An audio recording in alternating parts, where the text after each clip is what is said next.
مساء الخير يا جماعة. لايف سريع بعد مباراة الأهلي. أنا مش هتكلم في فنيات عشان أصلا الواحد متعكن الفترة دي،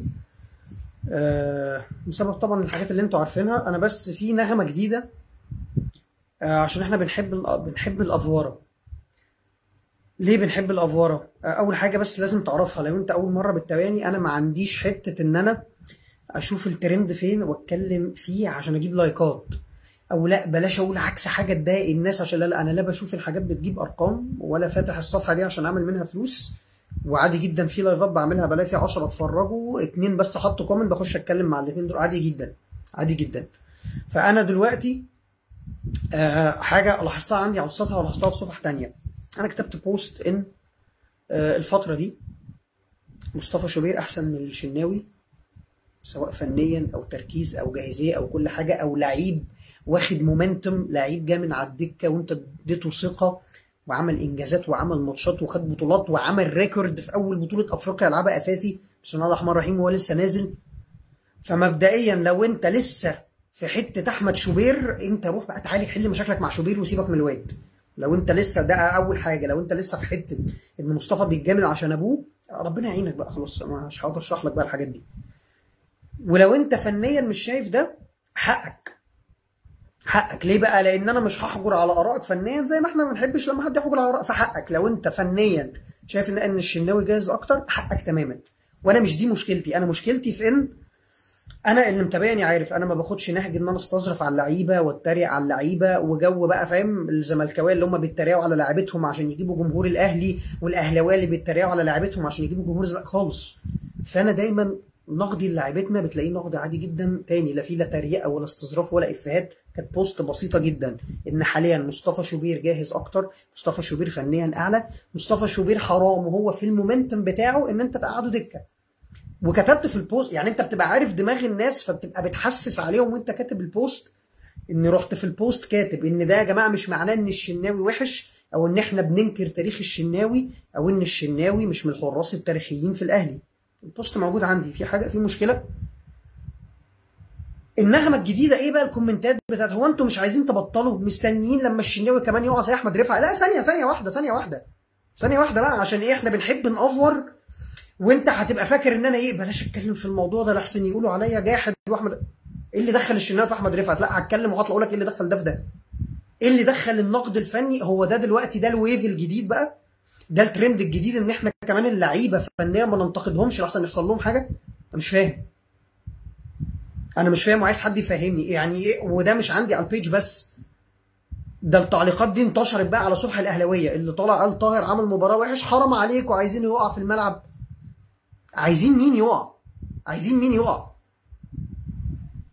انا مش فاهم يعني لما نقد فني من غير شتايم، الشتيمه والخوض في الاعراض والقرف اللي بنشوفه اللي عاده بيبقى من الناحيه الثانيه، ده اللي بيضر اللعيب. ليه؟ عشان اللعيب انت بتأذيه ساعتها اذى نفسي بقى، انت بتتكلم على اهل بيته، انت بتشتمه باهله، فدي حاجه بعيدا عن شغله، بعيدا عن ضغوطات الشغل.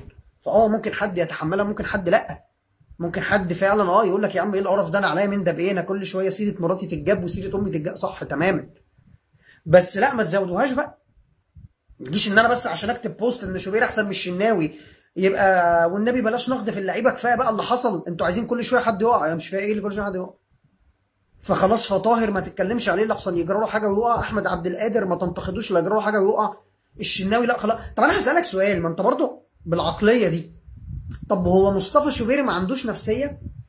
يعني همشي بنفس المبدأ بتاعك ان النقد الفني بيأثر في نفسيه اللعيبه زي الشتايم وزي الاهانات. طب ما تفكر في نفسيه مصطفى شوبير لما يلاقي نفسه متألق، ويلاقي نفسه لما اعتمدت عليه انه يلعب اساسي خد لك بطوله وعمل فيها رقم قياسي، وفجاه انت بتركنه دكه. لا اقعد يلا عمك الشناوي رجع يلا من الاصابه اقعد اترمي. طب ما بنفس مبدأك بقى هقول لك، طب والواد الصغير محطم نفسيته بدري ماشي، نفس المبدأ اللي تيجي تقول لي طاهر وعبد القادر وكفايه نقد فيهم نفسيتهم.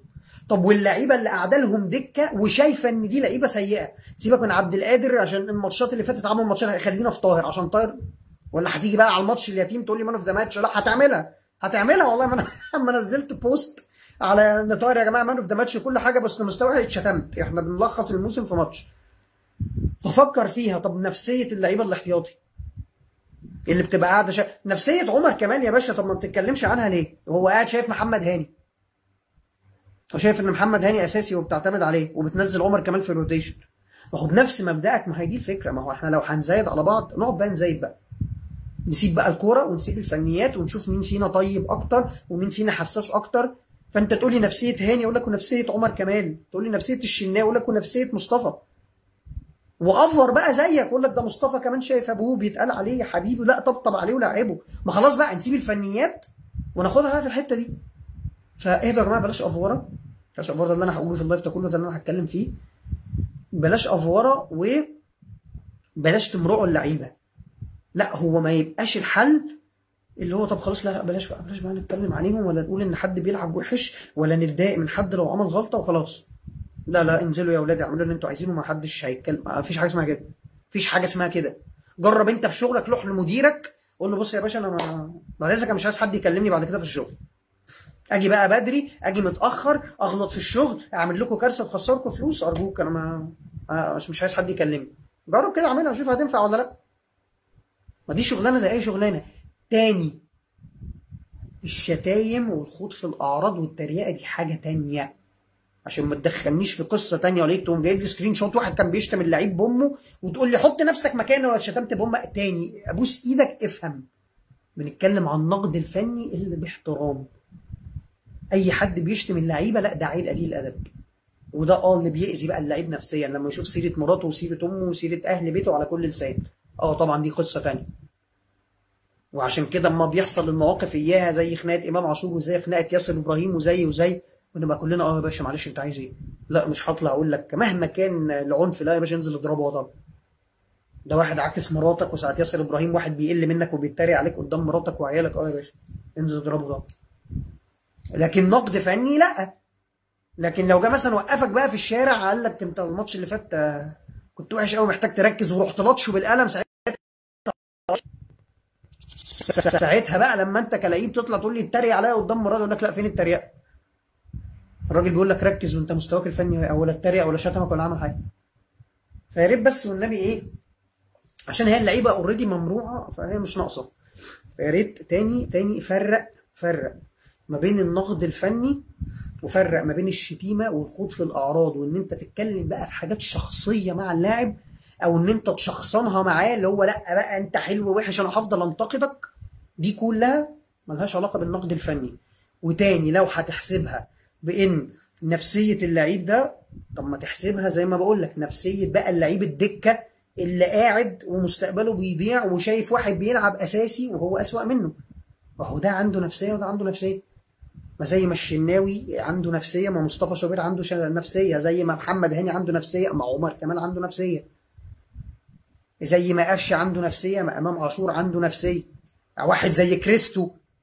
طب ما بتكلمنيش ليه عن نفسيه كريستو اللي قاعد بيتفرج على العته اللي بيحصل سواء بقى ما بين طاهر وسواء عبد القادر وحسين الشحات اللي بدأ يفوق اخر ماتشين ورضا سليم اللي انا ما اعرفش هيبقى هو كمان بيرسي تاو الجديد بيلعب ماتشين بس حلوين في السنه. طب ليه ما حدش بيتكلم عن نفسيه كريستو؟ بنفس المبدا حاجه اقول لك طب وكريستو يا باشا ده بالعكس ده كريستو بقى اللي عيل صغير كمان وممكن هو بقى اللي يبقى مش متفهم ان الموضوع فني وموضوع اختيارات فنيه وده الفعل اللي ممكن يتاثر نفسيا. تانيين لعيبه كبيره في السن ممكن تبقى فاهم. فالمزايدات دي سخيفه. فلو هنخش بقى في حته ان نبدا ان احنا لما نقول اللعيب ده ادى ماتش سيء نلاقي بقى كومنتات بتاعت انتوا مش عايزين تتعلموا هتستنوا لما يقع في الملعب، لا دي بقى خلاص دي هتبقى سخيفه ودي هتبوخ وكده يا جماعه خلاص. وزي ما بقول لك جرب انت اعملها في شغلك كده، روح في شغلك قول لمديرك بص يا باشا انا بعد كده محدش يكلمني، اجي بدري بقى اجي متاخر اعمل غلطات اخسركم فلوس محدش يكلمني. مفيش حاجه اسمها كده. النقد الفني هيفضل موجود